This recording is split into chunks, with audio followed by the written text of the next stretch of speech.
All right. Thank you for all the support on the first episode. I got a lot of feedback, and a lot of people are excited about the future that this involves. I'm very excited for it, and thank you. I appreciate every single one of you that are involved in this. I also reached out to some creators. I already have a couple lined up, and I'm still reaching out to others to set up dates and everything. I told them that I want to start getting a following, getting to a groove before I actually full on have getting start getting people over. But I'm very excited. I'm very excited for the podcast, and I'm very excited that you guys are liking it and that you guys are following the Apple Music or the Apple Podcast, the Spotify, or watching it on YouTube if you like the visual route. But today we have a juicy one because a lot of the followers on TikTok and everything have asked me just like, can you talk about the Barcelona situation? And 30 minutes on or 3 minutes, 2 minutes, 1 minute on TikTok, 15 seconds doesn't make it justice, because the Negreira case is very complicated. It's very abstract, and there's a lot of things that go into it. So I will tell you first what happened, because a lot of people I know that will listen to me, they're not that involved in the world of football. They just want to pay attention. They just want to get their news, or they just want to get their feedback. And I'm gonna try to be as unbiased as possible as I can, because I've said in multiple videos, everything at the moment is just accusations, right? Barcelona is just being allegedly being charged for doing X, Y, and Z. I'm not gonna troll them. I'm not gonna say they're guilty until we actually know for sure that they're guilty, and what exactly they're guilty of. Then afterwards, sure, I will 100% do the proper trolling or the proper finger pointing or whatever. But at the moment, there's really not much that we can say. Just keep that in mind throughout the whole thing. What is the Negreira case? Simply enough, by the Spanish TV, SER, the news program over there, Barcelona were found guilty to allegedly making payments worth around 7 million euros to a company between 2001 and 2018, owned by the former vice president referee Jose Maria Enrique Negreira, in exchange for refereeing decisions in their favor. This is when, of course, Barcelona will come out and try to save face, and everyone else would just take it at face value, right? Barcelona came out and said, we didn't do it for favorable calls. We did it for keeping neutralism, to keep the calls neutral for Barcelona. And then they used the backup for a quote from a referee back in 2011, who's not even refereeing anymore. I forget what his name is, but the claim was by this referee, who's an Athletic Bilbao supporter, by the way, before you think too much, that, hey, 90% of referees in La Liga support Real Madrid, and the other 10% support Barcelona. If you read the full interview and the article, he just says that most people support the biggest clubs in Spain, that being Real Madrid and Barcelona, and Real Madrid being the most historic, the biggest one. They say, or he was saying, that 90% of referees support Real Madrid. The crazy thing about that, 90%, 10%, right? He was an Athletic Bilbao fan, so thereof, his statement, hyperbole already, right? And then also, this was in 2011. Most of the referees that were supporting him at the time, or that he was referring to, they are no longer refereeing. So that stat, even though from the beginning was wrong, had no valid leg to stand on. But that's something that people say, like, to justify their payments for Barcelona, for the neutralism, saying that, like, hey, well, a lot of people support Real Madrid, so we wanted to have an edge for those favoritisms, which makes no sense. Because, again, that opinion by that one referee wasn't legit in the first case. But two, now you're paying for that hedge. So there's a lot to go into it. These payments from the club stopped in 2018, the same year Negreira was no longer the vice president of the referee committee. El Mundo reported that Negreira threatened to reveal certain irregularities of Barca if they didn't resume his payments, but in the end, nothing happened. What's on the Barca side? Bartomeu already came out and said like, hey, Barca fans, calm down. We're innocent. Something that I have to clarify is that the charges, even though they're going against Barcelona, they're mainly targeted at Bartomeu and not Bartomeu, Laporta and another president, the president before him, and then the club in itself for being involved. But the main charges are against the ex-presidents, because the ex-presidents, Laporta, I'm sorry, but or Bartomeu, the last president, he's a criminal, bro. Like freaking even Barcelona fans don't like him because that man did a lot of weird things with Barcelona money. While current president Joan Laporta also said in the press conference, Barca has never bought a referee nor had the intention to. They only hire such a service for technical reports on referees. They say it's common, which it is common because Real Madrid and all the teams do charge or they do buy these services from referees, but it's usually not that much and not for that long and not to a high figure. It's just to a referee or a group of referees. Barcelona has also been carrying out an internal investigation around this and will explain everything in depth as soon as it's done. Meanwhile, all La Liga clubs released a joint statement expressing their concerns around their case, other than Real Madrid and Valencia. As of today, Real Madrid did do an emergency meeting saying that if they are asked to, they will lend their help in testimony in prosecution, which Bartomeu, or Laporta did react poorly and just said like, oh, if Real Madrid wants to get involved, we're gonna react to them. We can bring both of them down. Which you're just swinging for what? If you're innocent, and Real Madrid is just getting involved if they ask to, why are you swinging down? That's one thing that my bias will show. I'm a Madrid fan, but like if you're innocent, if there's nothing to worry about, why do you care if someone else testifies? Because there will need to be proof, and they're only gonna talk if they're asked to by the prosecutors, not if they're not just saying like, hey, let me go talk for you. All right, this, of course, everything's transitory, everything's going on. We don't really know what's going on. But yesterday, the prosecutor's office, this being on the 10th, made this complaint effective and filed charges with Bartomeu, Rosell, Barça as the legal entity, and Grau accused. No, this is only for payments from 2014 to 2019, once before this period not mentioned in the file for this official charges. Following this news, Barcelona released another statement suggesting their opinion of the prosecutor who's filing this complaint of the club playing the bias for bias refereeing decisions is a hypothesis, and that they are never bought a referee nor try to influence their decisions. All right. Then, other footballing organizations, again, it has been reported by ESPN that REF, the Spanish Association, the Spanish Football Federation, and La Liga have also provided documents regarding two Negreira case to UEFA, which could decide Act 2 depending on the eventual outcome. Unknown at this time whether FIFA will come in the scene. Sanctions. Right now, the consequences we'll receive aren't known for Barcelona. There's been no judgment yet.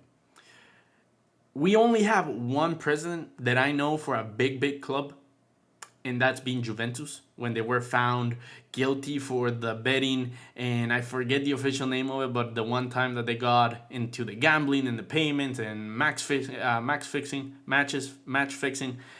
and they got relegated. I said, and this is just me, right? This is me just keeping it consistent. If Juventus was punished in that way, what else do you expect to happen to Barcelona? I'm sorry. If that's what happened to Juventus, they're going to hit you with the same stick. They're going to hit you with the fines, and they're going to hit you with the relegation. Do I want that? No. And you're probably saying, like, oh, you're just saying that. No. Barcelona going down to La Segunda División de España is not good. It's not good for football. In Italy, at least they had Inter, Milan, and then Napoli. I don't think at the time Napoli, but let's say, for example, even if they go down, you have those three. Milan was competing in Europe. Inter was competing in Europe. And let's say Napoli filled that spot for them at the time, which I don't think so, but let's just say, right? Right now, we lose Barcelona. We lose the yin to the yang of Real Madrid. If we lose Barcelona, La Liga will go in such a dark spot that is not even good for Madrid, for Barcelona to go down to Segunda División, even for a year. Because for that year, La Liga will be a failing business. Like, honestly, like, even right now, a lot of Premtards, a lot of kids that don't watch La Liga think that La Liga is not a good business. La Liga makes the second most money out of all leagues, just behind the Prem. But that's because they have Real Madrid and Barcelona. You remove Barcelona of the equation, you remove Lewandowski, you remove Pedri, Gavi, all those players for even a season, because I think Barcelona is so good that like it will last a season before they get promoted again, right? Unless they go to the third division, which at that point, right? But even one season without Barcelona, yes, Real Madrid gets a free title. Basically, I'm gonna say it because Real Madrid, when it comes down to quality, they're gonna capitalize on a free title. They're gonna do it. But bro, one season could lose so many sponsors, so many millions. I don't want to. If anything, realistically speaking, I don't want you guys to be guilty. I don't want Barcelona to be guilty. If they are, then again, I'm gonna keep it consistent. I'm gonna say that's the punishment that should be. But who knows, bro? I wanna read another article that I have here that it says everything that I might have not said. Prosecutors claim that under a secret agreement in exchange for money, Negreira favored Barcelona in the decisions taken by referees in games played by the club, as well as in the result of the competition. A senior Barcelona official told Reuters the club expected the complaint but said it was nothing more than absolutely preliminary investigative hypotheses from the prosecutors and now is when the judicial investigation properly begins. The official added that the club will fully cooperate with the investigation in all means necessary and reiterates. I'm going to have to learn a lot of words because my English, when it comes down to some words like that, you're going to notice that I cannot read them. That they have never bought any referee nor have tried to influence any official decisions.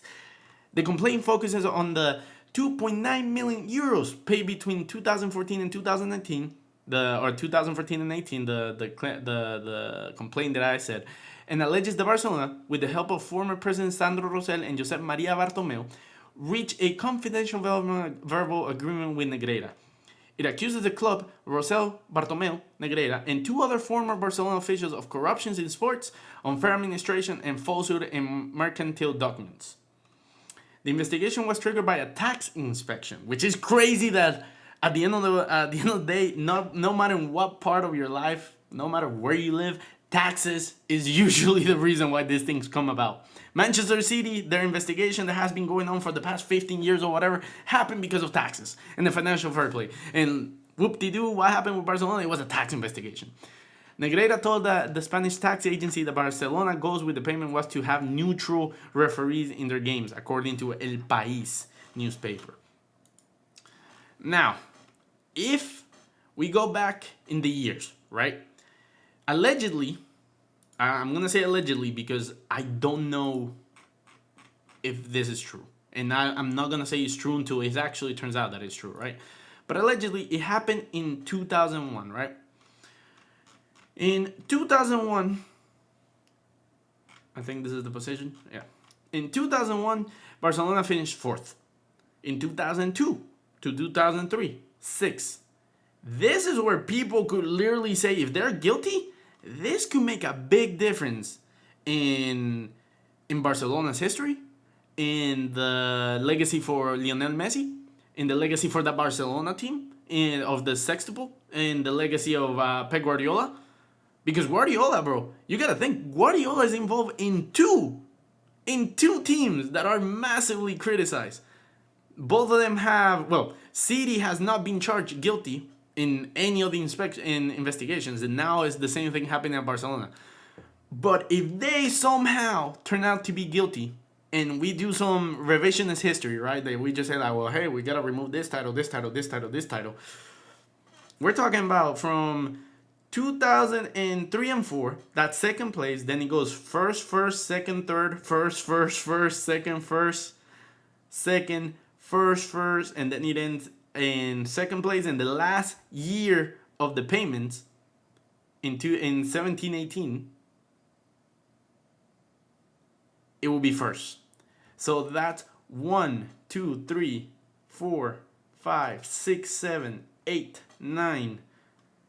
9 titles that could be removed, that could be having an asterisk next to their name. Now, one thing that I do want to address, and that bothers me a lot from, let's call neutrals, degenerate fans, haters, trolls, and the dumb Madridistas that just want Barcelona to crash and burn.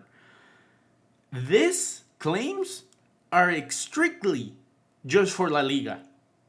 Just for La Liga. Let me repeat that again. Just for La Liga. The vice president, Jose Maria Negreira, has nothing to do with the Champions League. Why are we trying to blame the Champions League success on the referees? In Barcelona fans, and this is me putting my Madrid hat on, right? Because I just defended you guys, so don't say like, oh, like you were just like talking shit, and now no. Why is it that like you guys are in the hook for something? Your immediate first reaction is say like, well, Madrid, it's obviously just as corrupt. It's just like there's no proof. But like you see all these plays, all these games, this goal. You guys should have never beaten Bayern. You should have never done this, blah, blah, blah. You put the most laser thin calls that referees missed. Do I agree? Yeah, those are bad calls. But you know what's the difference that you guys pretend to do with revisionist history? Back then, VAR wasn't a thing. VAR did not just magically fix everything. That's why I love VAR. That's why I love VAR. Because today and age, those plays happen, they will review and be like, hey, dude, like you gotta go check that. Hey, that red card on Vidal, it wasn't that bad, dude. You might want to just make it a yellow. You might not even want to make it a foul. Hey, Ronaldo was in front of Marcelo. It's just our linesman wasn't able to catch it. Hey, Mueller's goal that took us to overtime, that was actually offside. Or a handball, I forget what it is on top of my head. That shouldn't stand. There's a lot of things that you could say that VAR would overrule back then. Same thing with Barcelona, Chelsea. Barcelona will probably, or Chelsea will probably go through. But then at the same time, there's a lot of plays that didn't get called on Barcelona's favor. Or on Chelsea, on Barcelona's favor. So there's a lot of things that if we want to apply the, hey, like if VAR existed back then, the results will be different. I 100% agree. Because there's games all the way back in the black and white era, like the Germany-England game, that if VAR existed, we will have different stories. We will have different legacies. We will have a different outcomes for some tournaments. But that's how the cookie crumbles. I do agree. If VAR existed back then, maybe we don't win those Champions League. Maybe we don't. But maybe we get some calls that we missed out on too. It's just we happen to win, so it's easy to target us. But, again, we're not even on the hook. And again, I'm not the one trolling. And I wish I could speak for the whole of Madridismo, but I can't. I'm only one guy. I'm only Kiko, trying to have a platform and talk to however people want to lean their ear. But at the moment, I'm not against you guys. So far, it's just an allegation. I want the whole trial to go through. Whatever happens, happens. Once everything's said and done, I will properly say my opinion. And I will probably say, hey, you guys were found guilty. Guess what? You're done for. That's it. GG. You're going to get punished. And if you're found innocent, keep in mind, Madrid wasn't even the ones that came out and did the accusation. It was inside of Barcelona. The call comes inside of the house. But I'm going to leave you with Joan Laporta Etrauch. Culers, you can be calm. Barca is innocent of the accusations made against it and is victim of this campaign that now involves everyone to harm its honorability. It is not a surprise, and we will defend Barca and prove that the club is innocent. Many will be forced to rectify. If it turns out that it was just innocent and Negreira and everything, it was just a miscalculation on the taxes, so be it. I hope it is, because again, I don't want you guys to be punished. I don't want you guys to be guilty, because if you guys are guilty, the La Liga will pay the price. But if you guys are found guilty, we'll find out in another episode. As always, follow the podcast if you enjoy it. Follow the social media, TikTok, Twitter, Instagram, and YouTube if you want to watch it live, if you want to watch it visually. But yeah, I appreciate you all, and I'll see you in the next one. Peace.